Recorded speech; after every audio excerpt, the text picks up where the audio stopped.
Hello, everyone! Before we get into the episode today, I just wanted to let you guys know that our podcast is actually in the nominations for the 15th Annual Podcast Awards. We are both in the Games and Hobbies section and the People's Choice section, but in order to get into the next round, we need you guys to vote for us, and we need you to vote for us today. Nominations close July 31st, 9 p.m. Eastern Standard Time. Go to podcastawards.com and then go to the little thing that says click me to nominate my favorite podcasts. If it's a thing you'd like to do, that's awesome. If not, that's also cool. Enjoy the show. Hello, everyone. Welcome to another episode of Play, Watch, Listen. I'm Alanah. I'm joined by Austin Wintory, Troy Baker, and Mike Bithell. All of us work in video games in some capacity.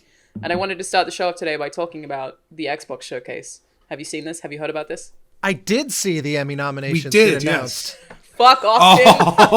Oh, he said he'd do it, and he did. He really did. You bastard. Well, it's just how else are we going to talk about Star Wars since Mandalorian cleaned house? a It's pretty happened. geeky Look, we will get back to that, I promise, because I am interested in what you have to say about it. But I would like to start off talking about Xbox.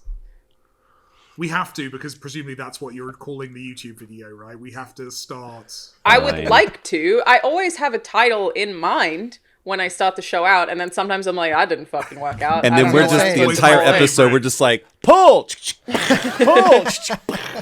Basically, That's yeah. the best comment. Every Titling single time this that episode comment is takes like, just topic as of long. 35 minutes. Yeah. Titling this show takes just as long as making the show. I'm like, Hey, can somebody timestamp me to where they're actually talking about something relevant to the topic? 55 minutes. Yeah, 55 minutes. these guys sure do ramble. Yes, welcome to the This show. has been 5 minutes, and I have mentioned Xbox, but we haven't actually talked about the showcase. Does anyone have anything they would like to share? Me? I'm gonna shout out to the British developers in it. It was amazing from like the British, like some of the awesome stuff coming out of what was it? It was Everwild, which was the Rare game that looked fucking gorgeous. What do you think that game is? And I mean, I'm guessing third-person action game set in a semi-open world, like every other game, right? I mean, But, like, gameplay-wise, I couldn't tell what parts of that were They've probably gameplay hit and what things with weren't. stuff. I don't know think what it's- you're going to do in that game. I think looks it's going to be beautiful. more almost co-op. I think it's going to have... Here's the deal. I don't know if we talked... I feel like we talked about this. I feel like I'm taking crazy pills. You just had a phone call with Austin again. Yeah. But then it ended up, it was just a phone call with Austin. I was watching that and I went, I feel like I was pitched this game. Like they wanted me to be a part of it. And at the end of the day, I was like, it just doesn't feel like the right thing for me. It was a small indie studio. And as I'm watching, I'm like, this looks really familiar.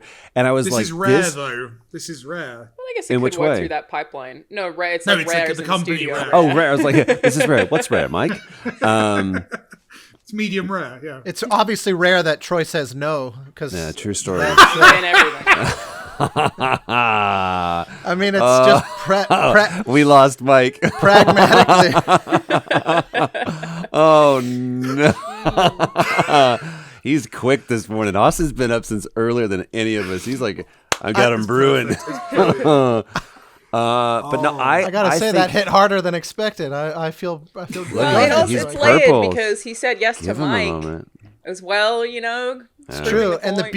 beauty of not being Mike's first choice on top of it too. Yeah. It's True just story. every Third choice. aspect. True. That's Third true. choice. Third choice. Third choice. God damn it! I guess get me Troy Baker. Fuck. He'll But say yes. There was a beauty of everything that I saw. Everwild was one of them. But I was like, look at Microsoft kind of doing these beautiful little more stylized indie studio feel. I feel like that has always kind of been a really good space. example. There was Which one? another one, the Gunk. That looked really Yeah. pretty, fantasy type, but also looked family friendly. I feel like actually both of the conferences had more family friendly stuff than I'm used to seeing them have, which I like because I think it's a response to Yeah. Switch too. I think Maybe. it's like culturally. Yeah, I'm We cool saw with that happen playing with the games. Wii, right?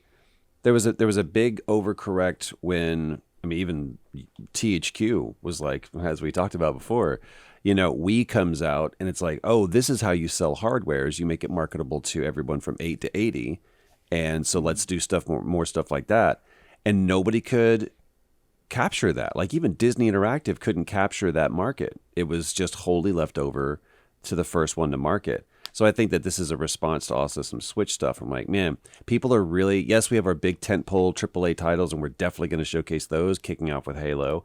And then we kind of like show, hey, we're also this, we also deal in art, not just commerce. So I thought it was a pretty... I mean, that would have to be part of the calculation with the, just because the Psychonauts 2 is part of it. The acquisition of Double Fine like had to have been part of that play anyway, since they're not a big... It's quantity, man. They're still... What do you mean? Sorry, I just cut you off completely, but it Go is ahead. that... I'm going to keep going anyway, apologies. They're still reeling from the TV conference. That's what all of this feels like a reaction to me is... Do you remember that, the awful Xbox conference, like, at the start of the gen? Yeah, that was where like it was, one of the worst we've ever had. The Don Matrick TV conference. It was terrible. I feel like I don't remember this. So they did they announced the... It was the Xbox One reveal. They did the Xbox One reveal. They made the decision to have the Xbox One reveal be about hardware and services, and then the plan was always to come in a little bit later and actually reveal the games. But what they essentially did was they launched a games console. They did a games console announce, and they didn't show any games. And that became kind of that. Basically, you could argue gave a lot of feel to Sony in that moment to come out and be we're the guys making games. And there was also the stuff about. I mean, it was also Connect is always reselling on. Games. Yeah, you couldn't share used games. Like, it was just an atrocious conference, and I do feel like Phil Spencer has been trying to recover from that the whole time. But when you say it's about quantity, I actually don't think that that's related to that conference. I think it's about quantity because of Game Pass. So all these studio acquisitions, a lot of which are really good. I'm actually very excited about that Obsidian game. I think Avowed is the one that I was like, oh, this could be really good. Is that the prequel to Disavowed? Sorry, I'll shut up. I apologize. I guess. that I thought looked particularly awesome. But yeah, when you have all these studios, it's because you want the subscription service that you have where people can play any game they want to have as many games on it as possible. And it will be interesting to see next generation what that means for quality.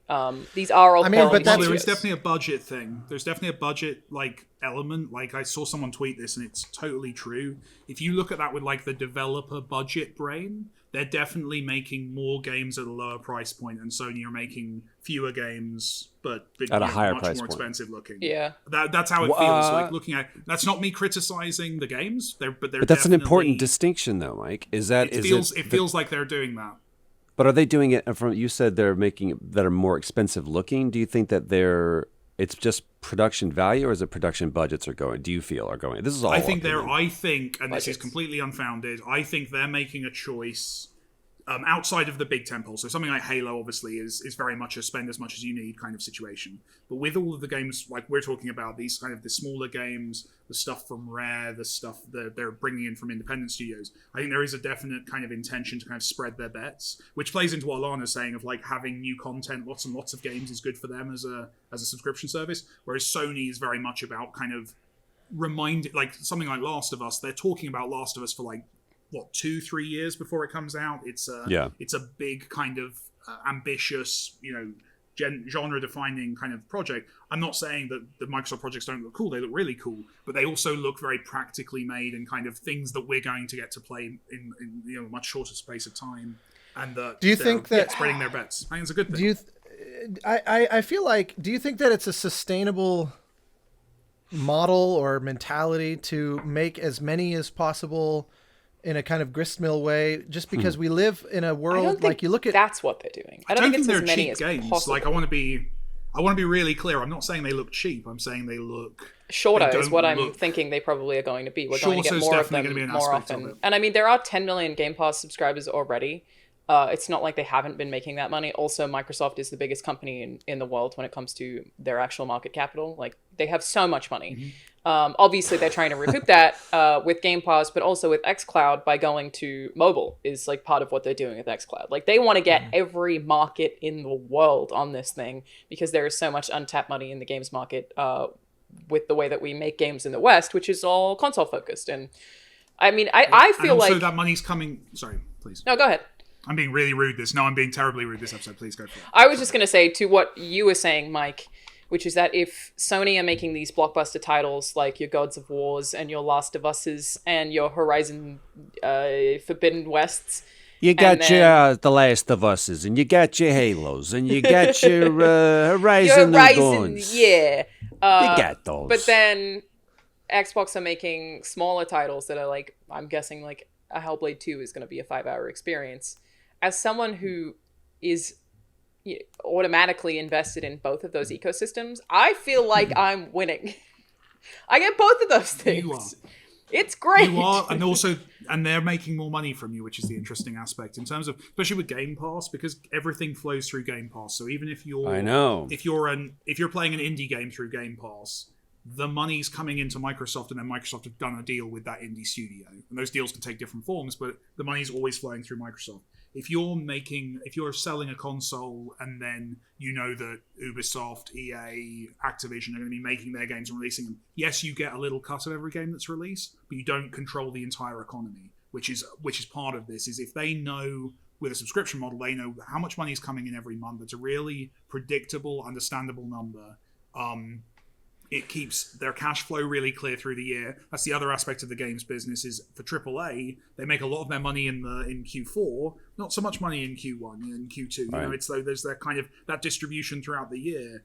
You're basically hitting just a very consistent, very high cash flow, and yeah, you've got a very predictable budget. They will have the number within Microsoft of like, these are the, and it definitely is, hundreds of millions of dollars we can spend a year on this content for this platform, because we know people are there, and we can boost that. A Halo is going to bring in an enormous number of players, but they know that they're going to have to keep those players subscribing in the same way as if you notice that you've not watched anything on Netflix for 2 months, you're going to unsubscribe, right? And they're going to make more money from you with something like Netflix, because you're not buying individual product. With Sony, yes, you're going to go out and buy Last of Us day of release, but you're not going to buy another game from Sony first party for maybe a year, Yeah. True. 2 years, 6 depending on the months. player, right? If you're not interested in Ghost of Tsushima and you're a Sony fan and you're big on first party PlayStation games, you bought Last of Us, you're not going to buy anything else until PS5 launch day. Well, that's why I feel like the Realistically, unless I'm- PlayStation approach is to make these huge blockbuster titles to get you to buy their hardware. So then you're going to subscribe to PlayStation Plus or PlayStation Now, potentially. I feel like they need to work on Now. But then they make the That's money a off of tougher every conversion, third-party though. game sale. Yeah. So in theory, they're making all of that revenue. But I do feel like, yeah, that subscription model is probably something that both sides are just going to push further for this generation. But related to subscriptions, I read a study that says that people generally don't cancel subscription services. It can be up to 9 months since the last time they've used it before they will actually realize they have to cancel. And I did that with Crunchyroll. I am the same. I am like below some price point. It definitely flies below the radar in a way that I'm not especially proud of. Where I'll then realize like, oh crap, I've been paying for Hulu for the last 6 months and I haven't used. So I'll like binge.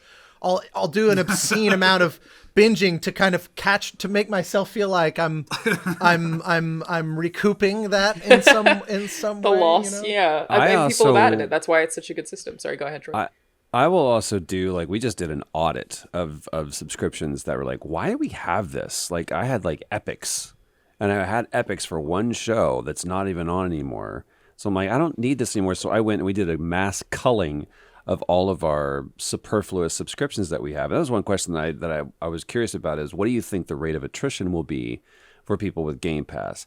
I haven't, honestly, I'm this is not a hate thing, but my Xbox I'm looking at it and is 100% unplugged, but I still have my Xbox Live account, and that gets charged annually. And so I still pay for it. So I understand that the model of like, get them in there. And it's like trying to, I think I said this maybe to you, Austin. It's like, I've been able to break up with people easier than it is to cancel some subscriptions. It's like, it's almost nigh impossible. Are you sure you want to cancel? Well, what if we did this? What if we gave you 3 of these 3 months for free? Or what if we allowed you to do this? And so I'm sure they'll incentivize people just to maintain retention.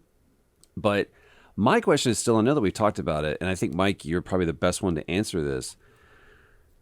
Spotify is great for artists in a certain sense, because I believe that there's more people that are listening to a wider swath of music than what was being cranked through top 40 radio. It's a controversial statement, just worth adding in there, but I don't want to derail you. Sure. Go ahead. Yeah, I would love to You- hear what No, you go think of for it, Spotify. Well, no, Austin. it is hardly the consensus amongst the music community that Spotify is good for the music community. Why? I actually am because their payout is so is little. so small. It's good for the artist in one sense, and it's bad for the artist. What's been super detrimental to COVID is before you never made your money as an artist on your record. That's, I mean, you potentially could if you were doing like Taylor Swift numbers or whatever, but you made your money in three ways: through merchandising, touring, and publishing. Those three are the places that you're going to make a living off of that. Is if your song gets placed, or if the label goes, we're going to buy your catalog and we're going to buy it for a lot of money, but you're never going to see another dime for it for the next 30 years. Or you're going to do all of your merchandising, which is how Kiss set that model. They trademarked, and the label laughed at them. It was like, you can have all of our albums. We want the merchandising. And they trademarked Kiss. They trademarked the font and anything that has the Kiss logo or name on it. Trademarked tongues. That being Gene Simmons trademarked his own tongue. But they get all of that. And primarily, I think it was Gene Simmons. So it's kind of like George Lucas being able to keep the merchandising rights. And then And do you know that story, right? Just as a tangent within a Go for tangent, it, please. that Lucas Fox gave him the merch rights supposedly. I love that we get a Star Wars thing in here. You know, what happened? Fox, what I had heard was that Fox gave him the merch rights because basically this movie was behind schedule and over budget, and it was in a genre that was considered extremely niche. The highest performing sci-fi up till 1977 was still 2001, which was almost a decade earlier and had made like $15 million. And this was, a couple years after Jaws blew open the notion of the summer blockbuster and, was making like hundreds of millions of dollars. And so Star Wars was not considered a viable candidate for that kind of thing at all. Huh. And Fox didn't believe in it because it was like seemingly a cursed production. They'd had sandstorms destroy their set and for Tatooine and all this kind of stuff. So Lucas said, can I retain the merchandise rights so that I can basically manufacture stuff myself and go to Comic-Con type, predecessors to those sorts of things, trade shows, and just to hawk the merchandise in order to drum up some grassroots interest in the movie. And they were basically like, well, this is a dead horse. Like, this thing is dead on arrival anyway, so we're not giving away anything of value. So they were like, sure, go ahead. If your little one-man army is going to go help sell our movie, then have at it. And of course, they gave away what could.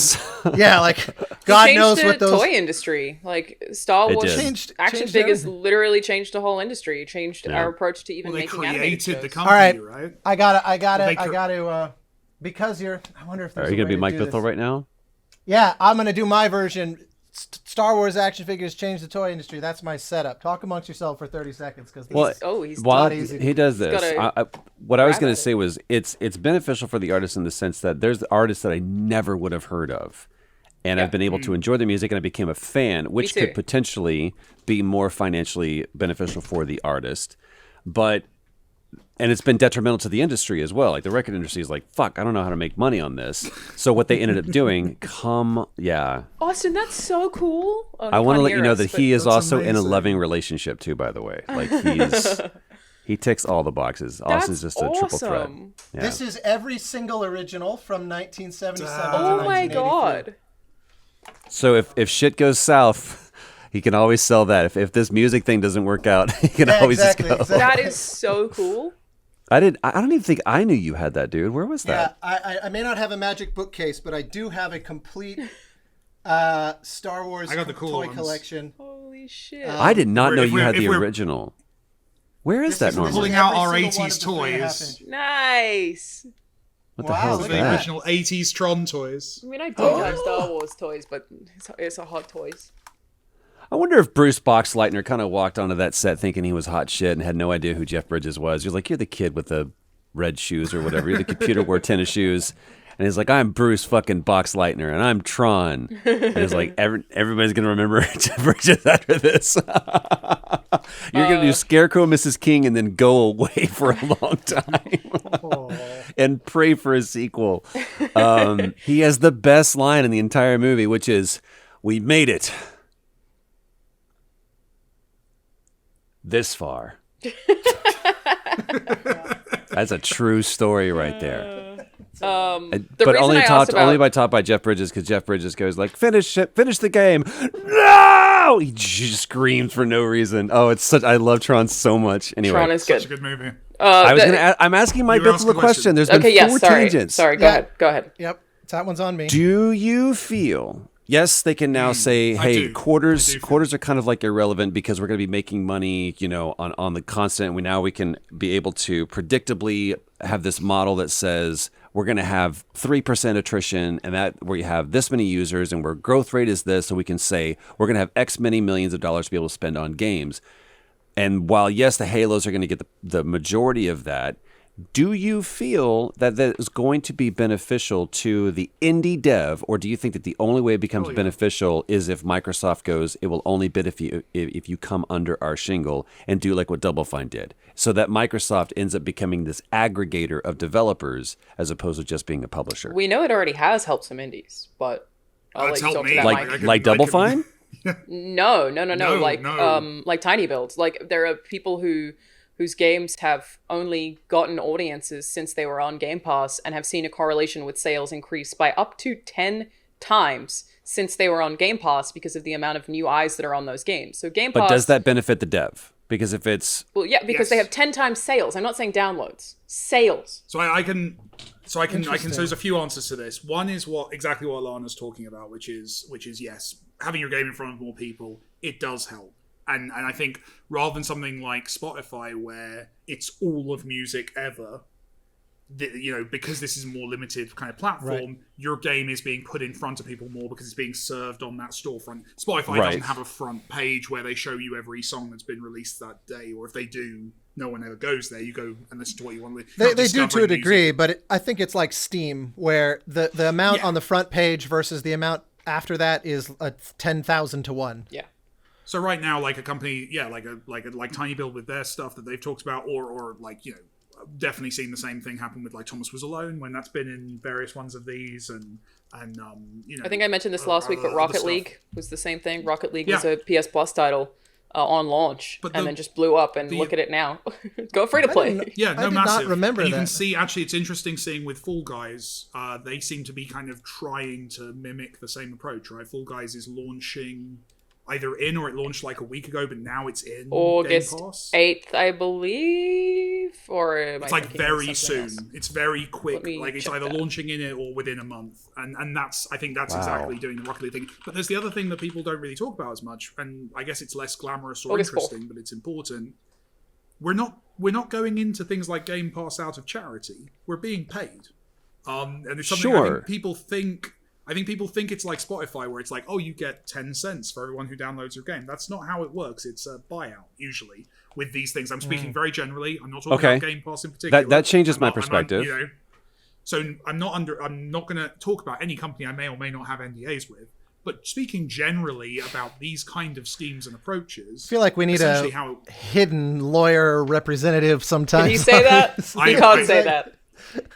I have my lawyer on like auto. Yeah, or like auto speed shot dial. shot collars. But, like, Somebody just kind of comes into screens like, upon further review. I don't it's think going to be a a secret. So, for trans-dimensional example- one that's going back through all our windows, like leans in, whispers to Mike, then leans into my window, whispers to me. We need an AI. Sorry, Mike. We continue. have him on exists in, retainer. like a meta space, exactly. But it's like there's serious money involved in a lot of these deals, and I think some of them have been publicized, some of them haven't. We've certainly done very well from when you've seen our games kind of launch in an exclusive space or come to an exclusive space after launch. Of course, money's involved. Of course, they pay us. And the kinds of money that's available is actually like covering budgets or covering a couple of budgets, and putting money in the developer's pocket to go and make more games. And that varies. It's like any marketplace. It depends on like how valuable your thing is seen as, how much they think it's going to bring people to the platform, how popular your games have been historically, and all of these data points and various things. But yeah, there's two ways a platform will pay you. They'll pay you with literal cash, or there's the more vague side of it, which is marketing support. So I don't think, again, people realize that like when you see a game on like your favorite store on like a console's online store through the console itself or via shop fronts, the slots are not like, that's not based on necessarily meritocracy. It's based on like who's gotten a good marketing deal or a marketing support deal with one of these platform holders. So you cut those kind of deals. So there's lots of benefits. I can be in a situation, you end up with weird things. And again, this is super vague and this is using theoretical conversations, but like there are like, you could theoretically go, well, I want my game to launch.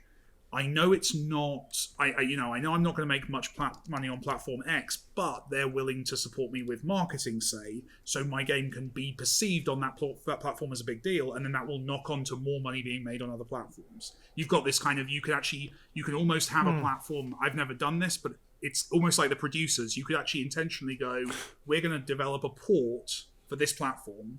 We know it won't sell on that platform, but we know we can get marketing support, which will then impact all these other platforms. There's loads of ways as a developer that you can kind of do this. And to be clear... So you are kind of getting paid in exposure. I mean... Basically. But at this scale, and with these mega corporations, exposure does have value. And that's an interesting kind of balancing act. But no, it's not... I think people look at this a lot and they go, well, this is like Spotify. This is like... If I download Thomas Was Alone in PS Plus or Game Pass...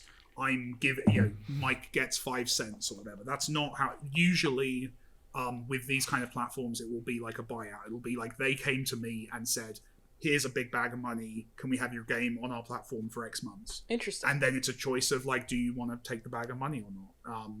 And there's lots of, and then that becomes a thing of like, well, if we're doing that, does that piss off a gamer who's bought it last week, or does that mean we can't release it on this other platform? So there's always these kind of choices being made. But yeah, it's not, if you see a game being given prominence at an event and being launched exclusively in like a consoles platform, that company's probably been paid for their work quite substantially, and you shouldn't feel bad for them. Like that's a good. Not feeling bad. I guess I want to look at it globally and go, look, there's never going to be a solution that is like this benefits the publisher and the developer and the consumer. It's never going to be that fair and equitable. It's always going to be like, this is going to be something that ultimately is a better deal for the consumer, but in the long game, we're going to be able to do this. I understand there's this balance. It's never exactly. How is that? How did you not just, because you said what I was going to reply with, which I feel like contradicts your point. To me, the thing that is good for the consumer, that's actually good for the consumer, is the one that will also finance the developers to be able to make more games in the future. You're also assuming a zero-sum game. You're assuming that that we can't. Like you can have, you can be playing it. It's game theory. If we all have different goals and objectives, my goal and objective as a developer is to have a steady cash flow, so my team stays employed. Oh wow, Troy's about to drop some fucking truth bombs. My goal is like steady cash flow, so my team is employed, right, and that we get to keep making games. Your goal as a consumer is to get the most for as little cost and the best service. Fair enough.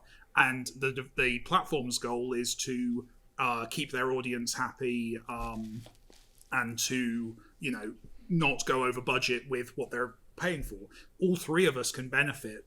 It can be a perfect situation where all three of us have achieved our goal in that transaction. It doesn't have to always be... I think sometimes these conversations get framed as kind of a combative kind of consumer versus corporations kind of conversation. Sure. And usually when it works well... and you're trying to be a good person and a good business owner, you can kind of work out a way that everyone benefits, and it's good for everyone. That's not always the case. So I definitely don't want to kind of imply that that's always the way it works out. So for you, do you feel that Game Pass is that fair and equitable? It's again, like if you read Marx, like communism on paper makes a whole lot of sense. It is. We haven't got time to roll into Marx. I'm just gonna. We're gonna do the debate on Marxism at some point. But like I would rather everyone paid me $60 for my indie game and it sold 5 million units at $60. But would you do that? It's not going to happen. But would you do that though? If I thought I could sell my game at $60 and sell 5 million units, I'd do it. Yeah. Okay, let's say you could do that, or it's like, hey, if you do this and this is social economy, which is great. You can either make $60 a game, or you can make. And by the way, I understand you're not making $60 a game, but I'm just using that as a figure, right? Sure. You can either make $60 on the game, or you can make $40 on that game, and what that means is that the $20 that you would have made would have gone into a pool that will allow other developers to also be able to make their game. Are you willing to do that? What would your choice be? Yeah. I mean, that's working with a publisher, right? You can say that, like, every time you work with a publisher, that's the theory.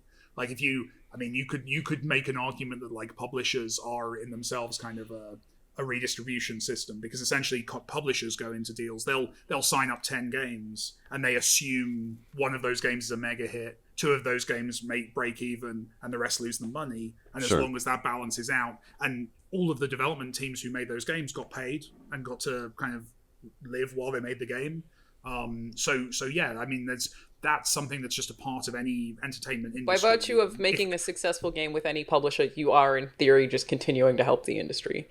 You're funding the rest of their... You're funding the rest of their games. If, for example, you worked with a publisher and you had a licensed game that had a big brand and therefore you knew you were going to make reasonable money, yes, that would fund that publisher in doing other more interesting kind of games with other people as well. So you operate under that assumption. Like you guys, like, look, we all get what we're actually doing. Everyone's going to make their money off of I'm an these. outlier. I'm an outlier because I'm definitely the kind of guy who's like, I don't need to make all the money. I can just make enough. And that's not necessarily how every company operates in the world, for sure. But you also have you're a smaller shop. I'm happy to, exactly, like, I can afford to be nice with that. I can afford to say, we don't need to be millionaires. We can just keep going and make. I value stability and long-term kind of ability to. I mean, I feel like you say this all the time. Your approach is make sure that your team gets paid, and then make games that you like. And I'm like, that seems great. It seems like a great way to run it. Yeah. You're not trying to be a millionaire. You're just trying to support people and make games you like. But there are definitely that's also the long play who would be like, if you're not maximizing, you should be taking bigger risks and you should be making, crazy bets, and therefore your opportunity is that you'll do something that blows up and becomes Fortnite. I'm less risk. Sure. I'm more risk averse. I play things a bit more steady. It's different people do it differently. There's one thing I think there are like potential long-term negative effects of Game Pass that it's going to be really interesting to see what happens. But one thing that I know bothers a lot of people is that you don't own any of those games. Of course, you don't own any game you buy digitally, but you are really just renting them and then returning them to the Blockbuster after a month or two. And I think we may have spoken about this on the show before, but I believe it's the case that you don't even technically own games you buy physically. You just own a physical version of that license. So really, it's just a license. You never own a video game, kind of no matter what. But it does suck. Like I had this with Abzu that I downloaded it on Game Pass. I played half of it, and then it was gone by the time I went to finish it. So I bought the game. But my approach to that was like, well, I'm super happy to support Abzu. So, but the same model. Yeah, the same model applies. Like even you're financing my Star Wars collectible vice. So. if you can remember, like on a VHS, that FBI warning that would come up and say, you are not allowed to distribute this or show this in any way. Even if you bought that movie, you don't own that movie. You can't go do a screening of it. You can't reproduce it in any way. You can't do anything with it. You simply are. You have a copy of that movie. That doesn't not make the movie yours. In the same way that if I buy a game, I don't own that game. That game is still the property of Sony or Microsoft or whomever. I'm simply allowed to access that material for the pure purpose of playing that game. The fact that... No, what do you mean? Go ahead. I can't do anything with that. Like I was going to bring up something else. Go ahead. But even like streaming that game where I'm creating content and then also being able to make money off of that is the industry going, technically you shouldn't be able to do that, but we understand that that's better for the industry, so we're going to allow I feel like someone's going to crack down on it at some point. I mean, Nintendo kind of did, but yes, the fact that you're allowed to make content out of video games that you can then monetize is crazy. You can't do that with music, you can't do that with film, but you can do it with games. And that to me is what sets the industry apart of going, we understand what's for the greater good. And what's been for the greater good is that there are by and large people that will never pick one of these up, but they will. Like how many views? You have like 100 million views on, or like Jacksepticeye has 26 million subscribers. Up to 26 million subscribers. Or PewDiePie has over 50 million subscribers. Markiplier. There are people that don't own a console, don't own a game for sure, that are viewing that material and they're like, I didn't play it, but I did watch it. And that's how they're interacting with it. Is that good for the industry? Or is that potentially detrimental because there's no consumer there? Over 30 development studios about this particular thing, about how streaming or Let's Plays affect the industry. And the general consensus for most of them is that it is a positive, but there are certain games that it does not help. Like That Dragon Cancer is an example. That's the one I was going to bring up. That's a studio where they were like, this didn't help us at all. This kind of screwed us. But I don't know that I agree with their assessment. It felt like they made a game that was the definition of niche. And probably way more people became aware of it and were affected by it than, like, that was a game that, to me, I backed it on Kickstarter. And when I played through it, I was a complete emotional wreck. And the thing that really uplifted me while the credits rolled was seeing just how many of my friends and colleagues in the industry were listed in the Kickstarter special thanks. And I realized this was one where the whole community, not the whole community, but a huge swath of developers, people at publishers, they gave money because they said, we think this game needs to join our ranks of games that are available. Which includes watching it rather than buying it. You are giving them funding for that. Yeah, and I think that the game is so emotionally intense in the same way that a movie about anything to do with that kind of level of subject matter is never going to compete with Transformers, the MCU or Transformers, because it's you can put the biggest stars on the planet in a movie like that, and most people are just not they're not gonna want to go there emotionally. And so I believed in those people. I literally gave them hundreds of dollars as part of their Kickstarter campaign. I'll never ever forget playing that game, but I thought it felt I don't know the best way to put it, but it felt like a strange kind of almost like whining to blame the streamer community for their lack of commercial success when they made a game where commercial success was stacked against it so severely from the beginning. And it was one of those, and I say that with all respect for them, and never mind the fact that what they went through is real, and I will hopefully would never relate to that. And so it's like, I mean, I choose my words cautiously. I wish them only the best, and I wish it had been a commercial success, but that's where I'm like, yeah, I think it's overall, I think the cases where it could actually be demonstrated to have hurt them are next to none. Yeah, I think you're probably right, because you're right, that game is so specifically niche, and fact is a lot of the people who maybe made content about it wouldn't have even necessarily played it unless they were making content about it, because it is so small. But there is another side to the like, how does the streaming Let's Play community affect video games, and a big one is for Twitch specifically. It seems like, and again, this is just from, I interviewed a bunch of studios about it, games as service games do better on a platform like Twitch, which is because other players are creating the content rather than the devs having to necessarily create the content. Obviously, it they lends create itself it to emerging content. It is ever evolving. You can make one map, like PUBG was originally, and continuously get hours and hours and hours of content out of that on a streaming service, because, again, other players are the ones who are making the content change every time. And I mean, sure, it's RNG, there are different drops, but they are the ones who are making it entertaining, not what the devs have actually necessarily put in themselves. They made the tools. So that... The definition of transformative, right? Pretty much, yeah. Or transformative. Nice. So I guess the thing with that is, with Twitch games taking off, that again are generally things that have more player interactivity, could make a lot of devs want to play or want to create more games like that, because they see that as a marketing opportunity, which obviously isn't going to work if too many of them are doing it. Does also seem to tie in with the way that Microsoft is making games right now, though, and I'm curious to see if that stacks up, which is like, I never expected Rare to make a game like Sea of Thieves. There were rumors that Fable, which obviously Playground are making, was going to be an MMO, and I was like, garbage, but Microsoft maybe could do that. They're absolutely not. Thank God. I'm so happy that that's not going to be an MMO. But they are making games as service games, and I think that is for the same reason, that games as service with that renewable content that is ongoing, that you will play forever because it is constantly changing by virtue of other players, is a good thing to subscribe to. It makes sense with Game Pass for you to make games as service games, which again makes me very happy that we have multiple big companies in this industry, because I don't want to lose massive blockbuster single player titles like Xbox had last generation, like your BioShock, like your Mass Effect, that now we have from Sony. I feel like more strongly.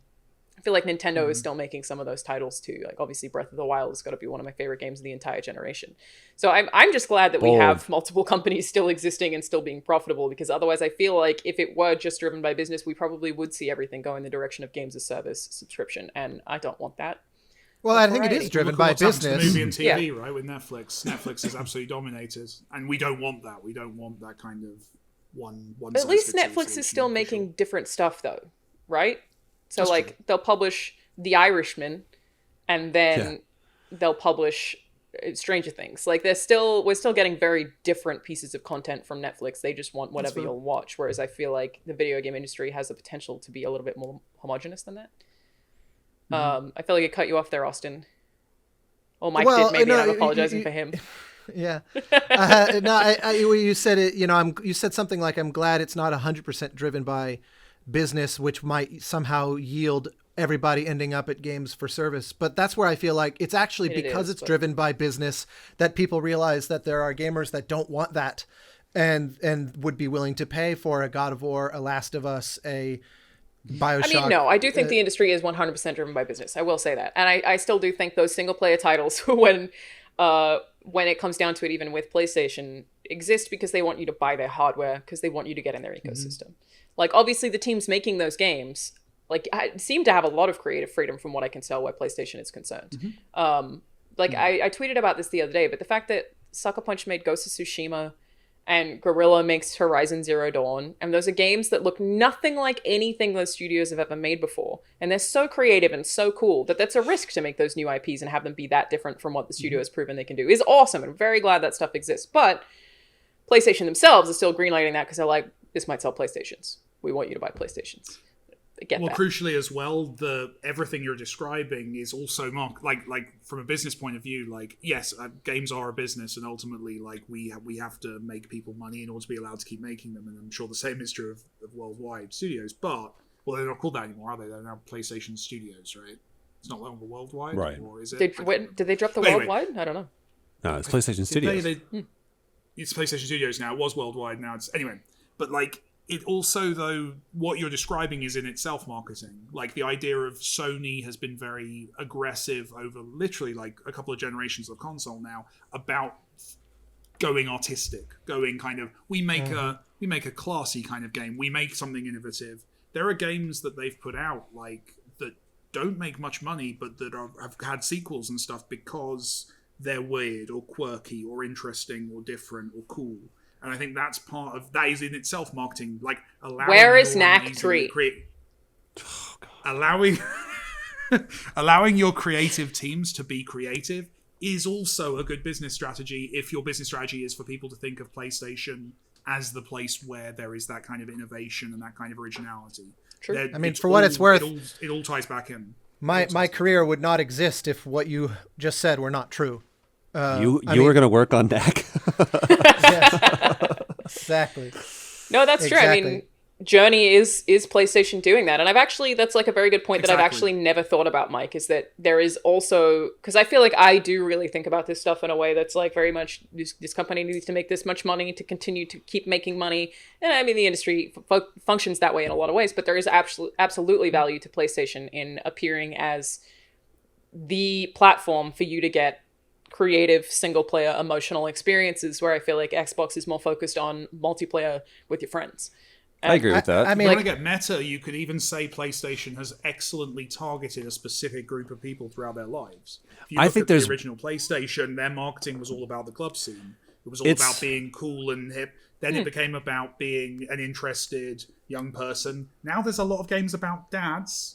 You know, I'm expecting the PlayStation 6 genuinely. They've just been following people through until their dad age. How old are they now? Pegg. When you see Simon Pegg have grandkids, prepare for every PlayStation game to have a grandkid plot in it, because it's genuinely like it's the space generation they're following through to some extent, while also obviously trying to bring in other people into the fold. I think the dads is just that the people writing those games want to focus on that material rather than an executive decision from PlayStation to feature more dads. So it's like when they did Insomnia. I don't know. I think they're greenlighting. I think they're making choices. I think there's possible. some decision making going on. Yeah. Sorry, go ahead. When Christopher Nolan did Insomnia, he was inspired to do that movie because it was when his child was first born and he wasn't sleeping at all. And he was like, this would be terrible to have insomnia. So he wrote and did Insomnia. So I agree that it's kind of like the people that are making the games now are doing so based upon, like Neil wrote The Last of Us when he had his first child. So I mean, it's like, what would I do if somebody tried to take this child away from me, right? Sure. But I think that also Sony is kind of the Mac and Microsoft is kind of the PC. You know, it's Sony. What they did was Microsoft is the Microsoft. Microsoft is the Microsoft. But very effective analogy. Microsoft Sony is like a computer. So much money yeah. But like Sony created the culture. Like you said, there's Sony fanboys. There's not really Microsoft fanboys. You know what I mean? Disagree. Hard disagree, Troy. Worldwide? No, I would say disagree. I'm not saying they don't exist. But would you say that the culture of Microsoft is larger than the culture of Sony? I would say it depends on the generation. I think that the 360 right now. era had more. Right now, yeah, I mean, PlayStation has sold more units, so we know. I'm not talking about user base. I'm talking about culture, fandom. I promise you, as someone who has covered Ghost of Tsushima and The Last of Us on my YouTube channel, that Xbox boys are in here like, fuck you, play Sea of Thieves. Like, I promise you those people very strongly exist. I'm not saying they don't exist. I'm just saying by and large, Sony has seemed to cultivate a culture rather than a fan or rather than a user base. I think there's a strong user base. You guys ever sat in a moment where you're realizing how much the time code for this point of the podcast is going to be commented? It's going to be like 50% of the comments are going to be I think it may be that you... I'm not going to invalidate what you're saying. Like, there are more PlayStation fans right now from my perception. And I think that is probably based on, sales is, in theory, a viable perception. But I do definitely think that there are hardcore Xbox fans who are never going to falter. Not saying that there's not. I'm not saying that there's not. What I'm saying is that Sony has made a philosophical choice as a company to try to cultivate a culture more than Microsoft has. So you're saying that Microsoft was adopted by certain types of people. Sony almost sought out. Yeah, people were targeted by Microsoft in a different way than Sony was. Sony's whole thing was power to the player. They've just, the philosophy of Sony is different than here's our hardware, here's our software, and this is these are the things that you want. And they were more like creating a culture. I just by and large see that, like you even said, Mike, is like there's this generation of people like, I just kind of always played PlayStation. I have a PS1, PS2, PS3, PS4, PS5. That's how I went. And even like the handheld version of that too is like they use their hardware to create a culture more than what Microsoft did. I'm not saying one's better than the other. I think if you looked like 10 years younger, I think you're right for our generation potentially. Like I think there is because essentially the way the PlayStation 1 was like initially marketed was as a clubbing. It was all about the club scene. It was all about you come back from the party and you're That's so weird. Tired. It was all. I would have been too young to see that. The original PlayStation, yeah. So the original PlayStation, it was all tied into club culture. And no way. A lot of the stuff, a lot of the games. Look at the games of the era. They were made for people who were high. Like essentially, like it was tied to that culture. That's so weird. I'm not saying true story anyway, and condones drug use. But then you see Xbox come along, and we need a name for the lawyer whispering in your ear. Yeah. Xbox came along, did the same thing. That we know of. Xbox came along in an era like 10 years later, 15 years later, and you can see that they were keyed into. Actually, with Microsoft, they've specifically keyed into like sport, energy drinks, and extreme sports. I was gonna say, Halo is a game about a guy running around in an extreme a motorsports costume. I think you're not wrong. Oh my god, I'm never going to be able to unsee his helmet as motorsports now. Oh my god, I hate you for saying that. I'm so sorry. What does it look like? I've got this thing from motocross. You're absolutely right. It really does look like a motocross. I think, Mike, you're so right. The Oddworld game was all about. They lent into that. It's not Slurm, is it? That's Futurama. The drink they all drink in Oddworld was all tied to like energy drink graphics. The fact that it's lime green to make you think of that kind of that era, that specific kind of early 2000s vibe. Okay, well, it's more What I'm of saying an is they olive. both did the same thing. All right. And then they kind of grew culturally, and I think what Troy's saying, there's validity to it, that like for our generation, we were teenagers when PlayStation was the cool up and comer.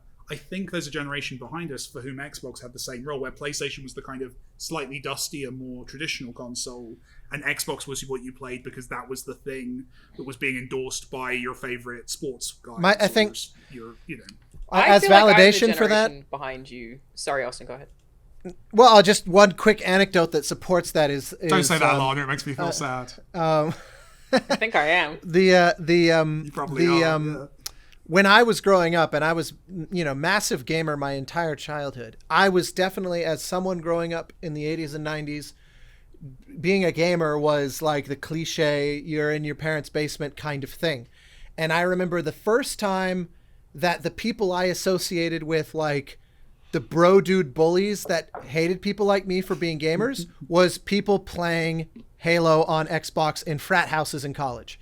Is because that was a game that managed to appeal to a different. Now I'm not equating those and saying that like the initial adopters of Xbox were the assholes of the world. It was like they managed to. Well, the case you're making disarm. Is fascinating, and I would love to.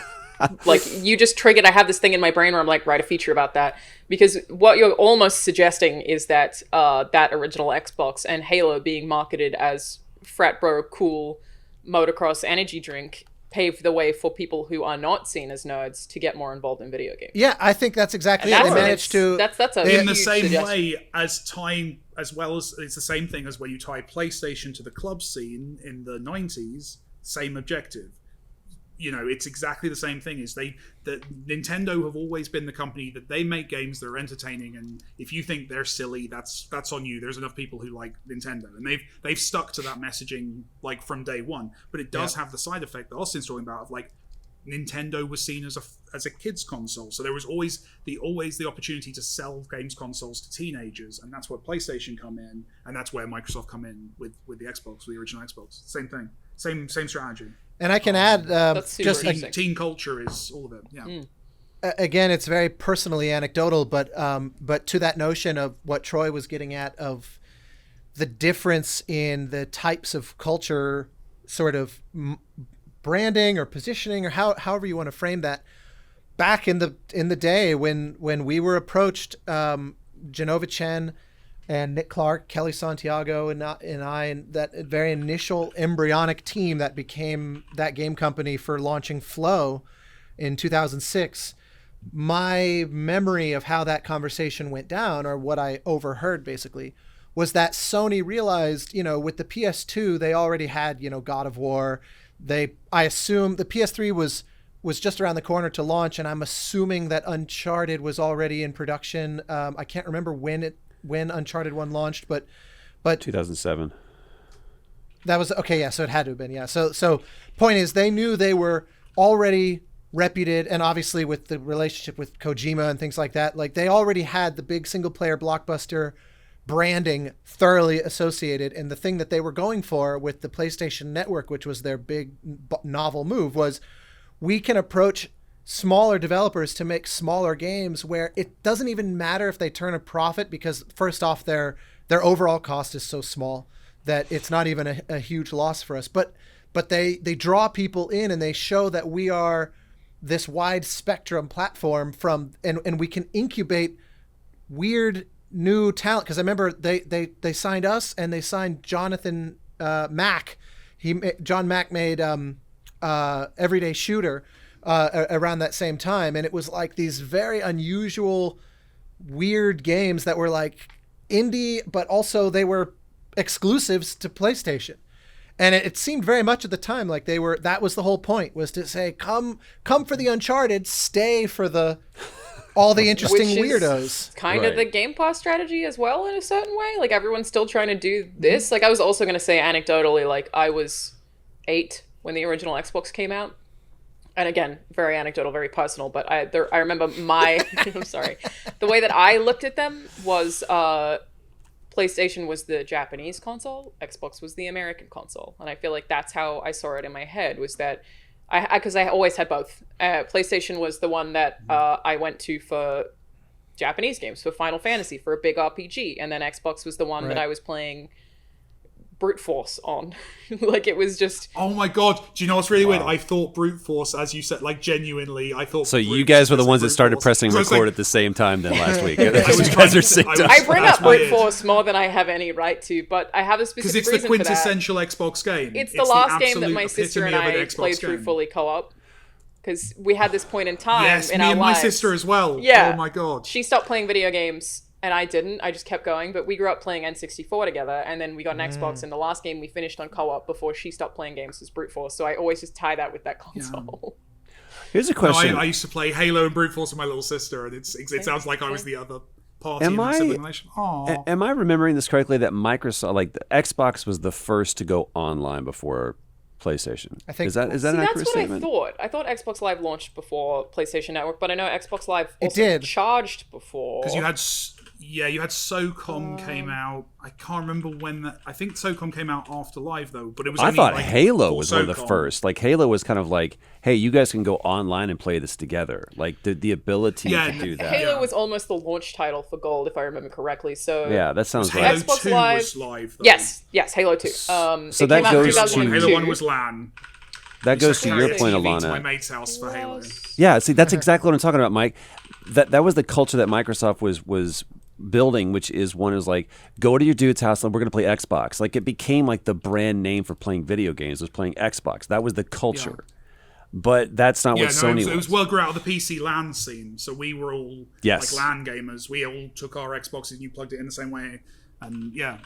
As I recall, PSN was 2006. That was way after. 4 years. Yeah, as I recall, the PS3 was the first one to be natively Wi-Fi enabled, which because as I recall, that was part of the strategy. I could be completely wrong here, but if I remember correctly, in those days, you might be right actually. Because how quickly we forget. Because Xbox was a plug-in, wasn't it? The modem was a plug-in on the Xbox. The 360, the 360 came out considerably ahead of the PS3, and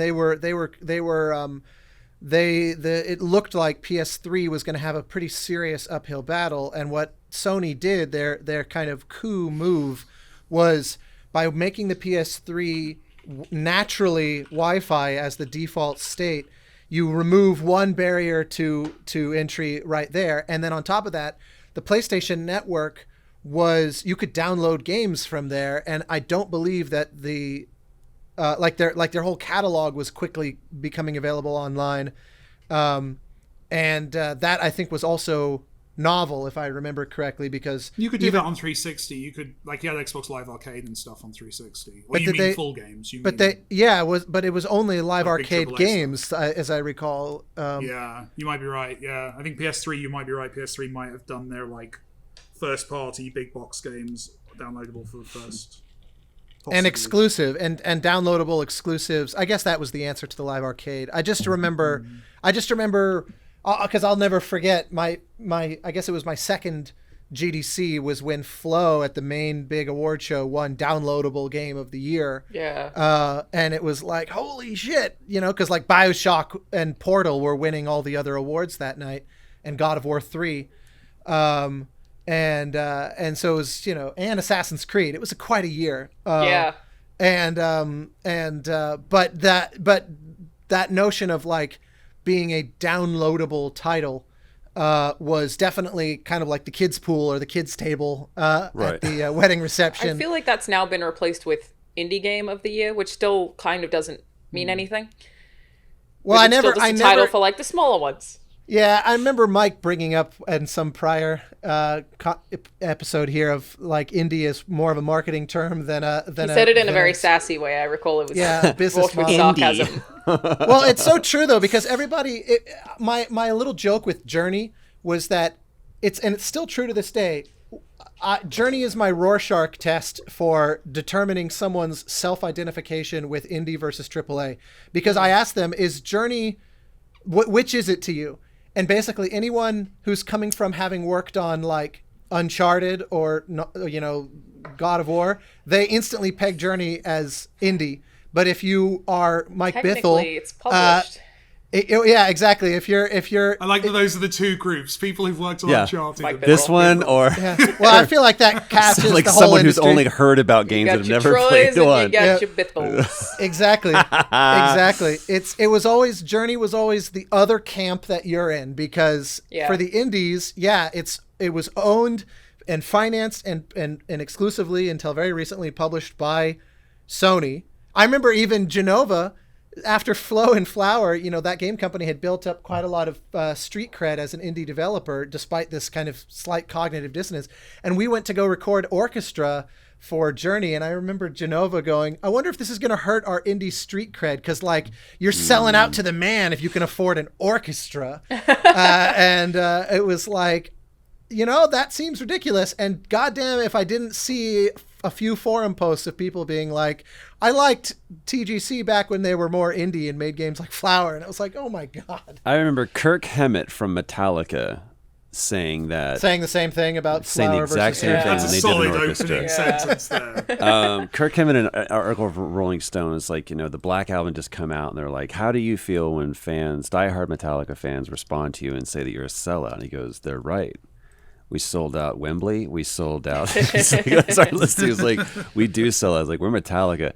I respect Metallica so much for that point, because they did start off in the same way. They were this gritty speed metal thrash band that were able to understand where the industry was going and grow with it. And that's what I feel like TJC, that TJ game company Maxx, is to like, be was fair. like, if we want it's the same thing that made Neil Druckmann go, we should make this thing a TV show or a feature or whatever, is because at the bottom, at the end of the day, like I said, there's some people that are just never going to pick this up. And there are people, I'm pointing to a controller, and there are people that they believe in the story enough to go, I care to get this story to the masses. And if that means that I go this route and I put my, my shop under the shingle of Microsoft and become part of PlayStation Studios, or if I let a streamer, be the one that primarily is broadcasting my game out to people so that people see this story, I feel ultimately that is best for the industry. That is best for games. And yes, it means that some people don't get to excel and succeed as much as the others. You don't get to rise to that ceiling. But if that's the only goal, that is a short-sighted, doomed to fail goal. If the only thing is that XYZ company succeeds, that is not a sustainable model for anything. You know what I mean? Yeah, you have to be able to support agriculture in order to support a farm. I think Sony, I reference them so much only because I've got so much experience working with them, but I have only positive experiences working with them is the thing. I mean, I have very positive experience working with Microsoft also, and Activision and Ubisoft, and I've been very lucky. But Sony in particular. But not Nintendo. Interesting. Yeah. Interesting. Bashing Nintendo there. Yeah. No, Oh, yeah. There's your Nintendo are the IGN worst. article for this week. But one thing, the one particular way that it manifested, to your point, Troy, and even when we were talking a minute ago about streamers and their openness to that whole world, the thing that I've seen it in my experience a lot is all the number of concert opportunities that came up as a result of Journey and orchestras around the world saying, can we perform this? Yeah. And every time I went back to Sony to kind of work out the official paperwork, they were always like tripping all over themselves to help make it happen, even so far as, and it's not like that's a moneymaker for them. It's just like, hey, especially the exciting ones were when like the Pacific Symphony, as an example, in Southern California, kind of Orange County area, they did a concert of all classical music, except they also included Journey.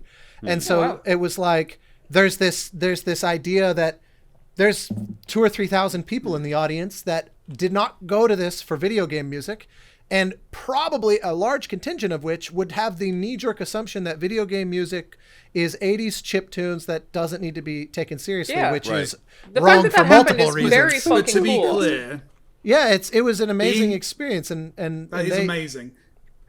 Being cynical, Go ahead. Sony massively great start. benefited from that. Oh, that's my point. being They cynical, understand like you that said, the they don't benefit. it's not a moneymaker. It really is, because that's how you convince the world that you're culture rather than a product. That is the Like, argument I'm we making, though. are- That's Yeah. Oh, I'm- okay. I'm- Sorry. Fair enough. that I don't think there's a cynicism in that. I'm saying Sony is savvy to the idea that not every transaction is monetary today. That the idea that people in the audience. Journey Live is probably the quintessential example of this, where they gave us carte blanche to basically go and make a whole concert out of doing Journey as a show, start to finish, on stage, where people play the game and I conduct and we do the music live and interactive as part of it. And we sell a Journey show. And Sony, not only did they not get in our way, they actually got the company that was in charge of porting to PS4 to make us a special PS4 build that has all the music removed, since there's no UI for doing that in the game, so that we can conduct and do the show, but all the sound effects are intact and the shouts, and we had to specially whitelist the game in order to be able to play online through the normal PlayStation Network as well, since we're technically playing from a dev kit.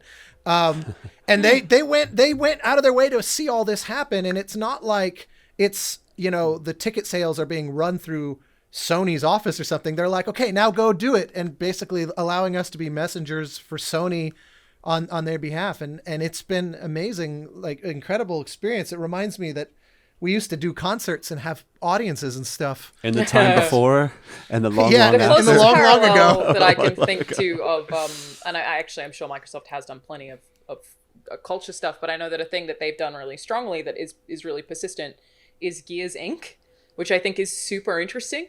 I don't know what that is. Gears Inc. is basically at various Gears of War events globally, including when they have their tournaments or competitions. They will hire these specific tattoo artists who have tattooed a lot of people with Gears of War related tattoos and bring them to the events and document them tattooing Gears of War fans. And Gears Inc. is this huge like cultural thing where it's like a part That's of that awesome. the Gears community is that you get a Gears of War tattoo of any of the various things. Right. And it is like very curated specific artists. Like I know there's one in LA, there's one in London. I think there's one in New York. And that's just a thing that works so well with the Gears of War brand, because it is this like gritty chainsaw, that's like a skulls. that feels very similar to how CD Projekt Red made Maul the official cosplayer of Geralt. Yeah. Like he, unless I am remembering that wrong, but I'm pretty sure he is basically He's taking to all the events. He's like the designated, and That's they so release cool. they He's release awesome. cosplay guides. Like they'll release like schematics basically on how to do their characters in cosplay. For this, to me, it strikes me as the same. It's the same concept. Like people showing up as our characters Gearbox are only with going to help Borderlands, us. their characters were intentionally designed with cosplay in mind. Of Again, course. really Like interesting that's the best thing about Borderlands is the world that they created. I want to see a Borderlands show. Are you kidding And me? cosplayers look so cool as well because they always So like dope. cell shade their makeup. It's awesome. Yeah. I have to run again. I know. Always So run. LA Noir, Austin, do you have any I insights? The Oh, Grammy. yeah, tell us about LA Noir, Austin. LA I want Noir. to talk about LA Noir and the Emmy nominations. Congrats I guess to Ludwig Göransson on nomination for Mandalorian. I'm if he down to seals the revisit deal- that next week. I feel like this is the second week in a row where I'm like, Austin, you have many interesting things to say. I'm sorry that we always run out of time. No, I only bring it because it was so validating that a few folks on Twitter were like, "Hey, wait, what was that little thing at the end?" It's gonna be That the thing was like we super start off in the interesting, weird though. cold open thing, and then we end it with like, and by the way, here's what I think about the aliens that we found. It just cut off. It progressively gets more and more intense until I have to leave. Basically, it's so sad. Yeah. But yeah, Captain in closing, Buzzkill over here. Yeah, mom's I pulling the have a station job. wagon back into the house. in closing, If you kids don't keep your hands to yourselves, I'm turning this around right now. I literally am supposed to be live in 5 minutes, and it happens every week, and I have to be like, I'm so sorry, I'm here. By the way, cheers on publishing while being live this past week. I fucked the headline up because of that, though. I was literally live while publishing, and then I was writing the headline, and then when I was done and I looked at it again, I was like, I need to change this headline. It also had a typo originally. I was like, I don't know, I should never do that again. I was like, do both at once. It's fine. All I know is that I happened to refresh YouTube in that moment because it showed up, and then I click, and of course there's already 20 comments, and they're all like, "You don't like Japanese people?" And I thought, The headline did not say thought, that. It how said did we get here? I was like, why did the faces look odd? And then I Because was like, I the mean, the lip internet. sync looks off, but... But I was just the like, fact that people said that within 60 seconds of the episode being live is the thing that made me laugh, because Yeah, I you should thought watch the episode. you couldn't possibly have seen it. No, like, they never it's do. literally been on YouTube for Yeah. less than a minute. Anyway, you have to go. Go, I go, do go, have to go, go. go. I did want to say in closing, because I feel like we didn't touch on it enough, I enjoyed the Xbox showcase. I was happy that, Amazing. with everything shown there. And Good on 'em. I oddly feel virtually exactly, and no one's going to believe me, but the same about the most recent PlayStation conference. Like, I was like, cool with both. Solid variety of games from both, things that I want to play from both. I'm interested to see if we get more conferences throughout August, as is the current rumor. So we will see you actually in August. This is the last July episode. We'll see you next man. month. Bye, everyone.